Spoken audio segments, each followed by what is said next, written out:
welcome to Basketball Talk Pro. You may recall that about 2 or 3 weeks ago on a Saturday, we had a special session which we invited anybody who wanted to come in, and more like a class. I lectured for about 45 minutes, and then the rest of it was discussion and questions and answers. That session was on the mind, and we explored it. Actually, the meeting went 2 hours, but most of that was people asking questions, making comments. We had really a good session. I wanted to take a little bit out of that and give it to you. Working with the mind as a coach is a little bit unusual because a lot of coaches don't think of it that way. In fact, the very first thing you have to accept is, if you're going to really make any progress with it, is this: the mind is supreme. It runs everything. It runs every part of your body. It even has a lot to do with sicknesses and healing and that sort of thing. It just is what keeps you going. This transfers for a coach. That is a little unusual for a lot of coaches to understand and to even visualize, and that is when you're coaching the mind, not the body. I know you're used to looking at quickness and maneuvers and shot form and all of that, but the part of the organism we're talking about is the mind and the brain. That's what's running all of it. So if you're not speaking to that mind, and if you're not learning how to train that mind, you're working with the wrong element. I'm just going to give you a quick, I don't want to get complicated in this, and I don't want to go into everything that you would need to know about the mind today, maybe later. But when we say mind, most of us are thinking and talking, and should be, about the brain. Actually, no one really knows what the mind is or where it is. We know a lot about the brain, and we're learning a lot more all the time. With new technology, they can, actually see the brain in operation. They know where certain skills or certain things, voice, certain emotions are located in the brain, because it'll light up their scanning machine. So they've learned a lot about it, but one thing they haven't learned, and may never learn, is where the mind is. But there is a mind, because otherwise the brain would still operate, but not operate like it does. Basically, what we do know is there's 2 parts to the mind. One is your conscious mind, which is what's going on right now. Probably in 5 to 10 seconds, the thoughts that have gone through your head about things I'm talking about, it just keep rolling through there. The unconscious mind works below the conscious mind. We visualize it as being below, but we're not sure. But it is. It does not take part in that, other than it listens to the conscious mind, and it tells the conscious mind things. Do this, do that, that sort of thing. And it certainly is a part of the of the operation of activity that we do as a coach. The conscious mind is a problem for coaches because it's constantly saying things to you. Try quiet everything down and count your breaths up to 10 without losing count or losing track of following every part of your breath. Very simple. Very few people can get beyond 3 or 4 breaths, and they're already there. The conscious mind is coming in and telling them this and telling them that. Well, as basketball coaches and players, that is happening to your players in a game, and it's happening to your players as you are instructing them. One of the major problems that the mind, the conscious mind gives us is this: doubt and fear. A lot of what's going on in your conscious mind is negative. It's telling that isn't going to work. You better not miss this shot because the coach will be mad. You can't do that. Don't do that because the coach won't like it, your girlfriend won't like it, the media won't like it. All of that's going through your mind in maybe the split second before you take a big shot. And so we have some challenges as coaches. We probably have never even thought about things like that, but that player is going through it, and if you recall your own playing, you went through it. Doubt and fear are tremendous challenges and problems for the player and the coach. To give you a little better look at this, and I'm trying to keep this very simple because it can be very complicated, but I'll get, at the end I will show you how it's not so complicated. I had a player once, his name was Maurice Cheeks. He went on to play in the NBA, became a great player, considered easily probably in the top 4 or 5 of point guards with Philadelphia. They won an NBA championship with him. Well, Maurice was an unusual player. He really didn't make his high school team till he was a senior. Then he didn't make it as a starter till halfway through the year. He was not recruited by any, even four-year schools. A couple of junior colleges were. I saw him play in a pickup game. I liked him. And I gave him a scholarship. He came to the school I was coaching at, West Texas State. Had a rough first year. Terrible shot. Everything else was wonderful. Terrible shot. In fact, the players would kid him, had names for him, and everything. Between his junior and senior year, we felt he had a chance because there was one particular coach, Jerry West, the great Jerry West player, who was interested in when he was coaching the Lakers, and so we had to work with him on his weakness, which was shooting. I had run a drill with a senior a year before, that I had a lot of success with. It's a jump shooting drill. You can get it on, it'll be in the archive. I don't want to go into all of it. It's basically, you shoot 15 jump shots in a row with movement between each one. Then you shoot 10 free throws, then you shoot.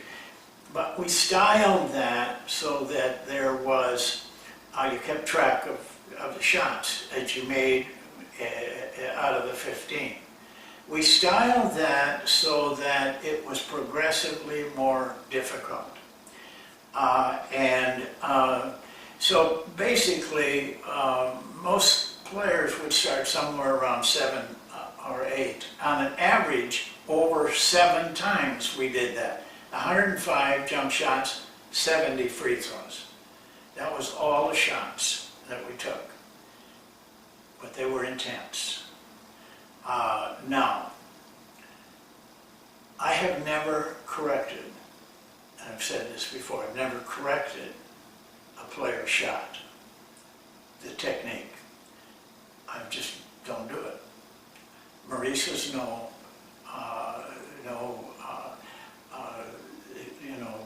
person that would get any other kind of treatment, but it was going into his senior year. And what our rule was, this is not mandatory. If you want to work out, come to us, and I'll make sure myself or one of the assistants will be able to take you. Well, I took Maurice. Maurice never missed a day. Most of the players that did this drill, we only did 1 or 2 a year, would go 5 days, take the weekend off. Maurice didn't. Every day he worked. He worked on this. We worked on fewer shots, but more intensity on each shot. We put in his mind that every shot you take is a gem. You must treat it like that. There are no shots you take off. Every shot you take is with complete intensity. We were working on the mind. We were not working on the body. We focused on making. And you'll see how it comes about. We focused on making. And that's what we talked to them about. See the ball going in the basket. That was all I did with them. Things like that. Tai Chi has got a great saying. You do best what you practice most. You do worse what you practice least. Well, you can take this another way. If you're missing, you're practicing missing. You can get very good at missing. So we wanted to turn that around and make the emphasis on making.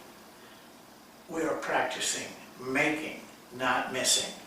I have to yell this at players all the time in practice when they take a lackadaisical shot and miss it. I have to tell them right there, that's what you're going to get good at if you keep missing like that. So make every shot, whether it's a layup, a jump shot, a free throw, an intense endeavor. The brain and the mind react better to learning what you want them to do if there is intensity and feeling with it. You have to have that in this drill. I also told them, and it's part of working with the mind, trust your technique. Because I don't want them thinking about that technique. Trust it. Don't think about it. Because we're fighting the conscious mind as it is. If you start adding to that, but I gotta have my finger right there, I gotta do this, I do that, you're blanking out the subconscious mind that is going to do the work for you. We found that in 15 shots with good movement, they got tired around 11. So shots 11 through 15 generally were most of the misses were. That gave us the opportunity to talk to them about concentration, especially in those shots. We did one other thing. They were never to take an off-balance or bad shot. They had to learn to feel when they were right for the shot.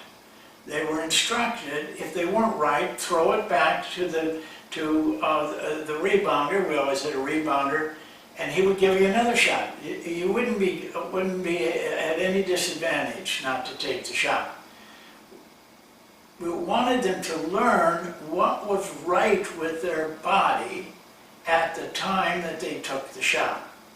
We wanted them to know they're hurrying it, or they're off balance, or the defense is right on me. That kind of awareness. So Maurice learned that he had to concentrate very hard when he was tired. That he knew he had to gear up the intensity and those shots, but in a game when he was a little tired. We all get there. Now, here's how it went. They started at 8. When they could do 8, average 8 in their 105 shots or 7 sessions, we moved them up to 9. When they could do that average, then we moved them up again to 10. When you get around 10 to 11, you don't have much room for error. Shots become dearer, more important. Making becomes extremely important to keep up that kind of an average. But then we go to 11. And at 11, you're in high country. You aren't necessarily any improved in your shooting ability as you are in your ability to make shots when there is pressure. Because they have a lot of pressure when they're at 11. They can only miss 4 out of 15 and got an average of that. Very, very hard to do. If NBA players or anybody, and I've done this with NBA players. The final step is 12. When they can make 12 as an average, I've never had anybody go beyond that. Something happens to them. I can't explain it, but all of a sudden, they are so focused on their shot that they can make this high percentage time after time after time, and then one day, on one of those rounds, they'll make 15, all 15. And it just opens up a new door for these players. It gives them such confidence and belief in their shot. Doubt and fear are gone. They just know they can make the next shot. Well, at the end of the summer, Maurice, who had that ugly shot, went home, came back to school. When he came back to school, he was playing pickup games. A couple of my assistants saw him for the first time, and they said, "Boy, you really changed his shot." I never said a word to him about his shot. Never. His mind changed his body to shoot differently. But now he was shooting naturally. And that was all the difference in the world. I do not believe that Maurice Cheeks could have made the NBA if he hadn't spent those intense days all summer long, never missing. He brought himself to a new level of play. A lot of coaches can't back away from changing shots, changing this, changing that, telling them, coaching them, and when you run that drill, and you can see it. I go into detail with it. I show it on the court.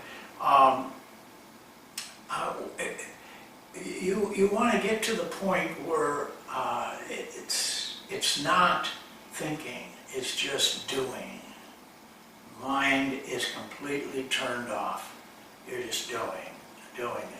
and then you're going to be very successful. If you want, there's a lot more to do with this. Maurice is just an example. I've done it with a lot of players. And it works. They get so they can concentrate better. Well, that's it for today. We'll see you again in a couple of days, and thanks for watching.